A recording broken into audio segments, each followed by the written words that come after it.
ষষ্ঠ উপজেলা পরিষদ নির্বাচনে তৃতীয় ধাপে ১২২টি উপজেলার প্রার্থীদের মধ্যে প্রতীক বরাদ্দ দেওয়া হয়েছে আজ।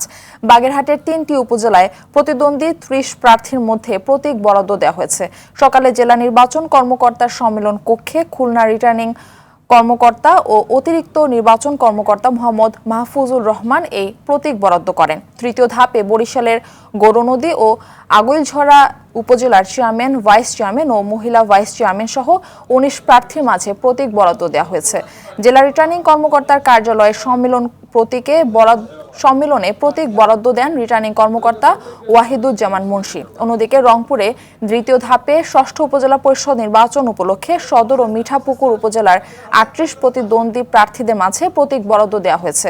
দুপুরে জেলা নির্বাচন সম্মেলন কক্ষে সিনিয়র জেলা নির্বাচন অফিসার আব্দুল্লাহ আল মোতাহসিম প্রার্থীদের মাঝে তাদের পছন্দের প্রতীক তুলে দেন। আগামী ১৯ মে বাগেরহাট ও বরিশালের উপজেলা পরিষদগুলোতে তৃতীয় ধাপের এবং রংপুরে দ্বিতীয় ধাপে ষষ্ঠ উপজেলা পরিষদ অনুষ্ঠিত হবে। নির্বাচন প্রতীক বরাদ্দের খবর জানাতে রংপুর থেকে আমাদের সঙ্গে সরাসরি যুক্ত হচ্ছেন সহকর্মী জাহাঙ্গীর আলম বাদল। উপজেলা নির্বাচনের প্রতীক বরাদ্দ নিয়ে প্রার্থীরা কি বলছেন জানাবেন।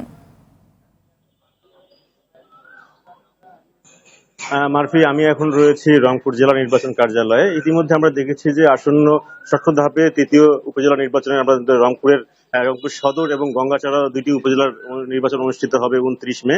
ইতিমধ্যে আমরা দেখেছি যে আজকে সকাল থেকে জেলা রিটার্নিং কার্যালয়ে প্রতীক বরাদ্দ হয়েছে এবং প্রতিদ্বন্দ্বী প্রার্থীদের মধ্যে প্রতীক দেওয়া হয়েছে। এবং ইতিমধ্যে দেখেছি তার আগে জেলা নির্বাচন কর্মকর্তা তারা কিন্তু প্রার্থীদের সঙ্গে আচরণবিধির লঙ্ঘন নিয়ে তারা কিন্তু মত বিনিময় সভা করেছেন। আমরা ইতিমধ্যে লক্ষ্য করেছি যে প্রতীক বরাদ্দের পরপরই কিন্তু প্রার্থীরা নির্বাচনী মাঠে নেমে গেছেন এবং তারা কিন্তু প্রচার প্রচারণা শুরু করে দিয়েছেন। আপনাকে জানিয়ে রাখি যে এবার রংপুর সদর এবং রংপুরের গঙ্গাচড়া দুটি উপজেলায় নির্বাচন অনুষ্ঠিত হচ্ছে। এই দুই উপজেলায় প্রায় ৩৮ জন প্রতিদ্বন্দ্বী প্রার্থী তারা কিন্তু চেয়ারম্যান, ভাইস চেয়ারম্যান এবং মহিলা ভাইস চেয়ারম্যান পদে নির্বাচনে অংশগ্রহণ করছেন। এবং ইতিমধ্যে আমরা দেখেছি যে এই দুই উপজেলায় প্রায় ৪.৫ লাখ ভোটার তারা কিন্তু এই ভোটাধিকারে অংশগ্রহণ করবেন বলে জেলা নির্বাচন কর্মকর্তা আমাদেরকে জানিয়েছেন। আমরা ইতিমধ্যে লক্ষ্য করেছি যে নির্বাচনকে ঘিরে উৎসবমুখর পরিবেশ বিরাজ করছে উপজেলাগুলোতে। ইতিমধ্যে আমরা দেখেছি যে আসলে জেলা নির্বাচন কর্মকর্তা তারা বলছেন যে আসলে নির্বাচনকে সব প্রস্তুতি সম্পূর্ণ করেছেন এবং তারা আগামী ২৯ মে অনুষ্ঠিত যে নির্বাচন হচ্ছে এই নির্বাচন তারা একটি সফল নির্বাচন অনুষ্ঠিত করার লক্ষ্যে তারা কিন্তু কাজ করে যাচ্ছেন এবং যাতে কোনো প্রকার সহিংসতা না ঘটে সেজন্য কিন্তু পর্যাপ্ত আইন শৃঙ্খলা বাহিনী রয়েছেন।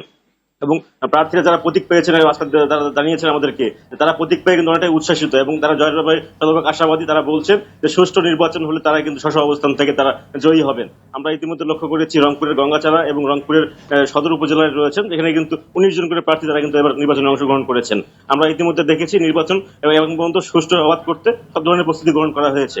আপাতত এই ছিল আমার কাছে রংপুরের নির্বাচনের সর্বশেষ খবর। মারফি, জি, অসংখ্য ধন্যবাদ আপনাকে।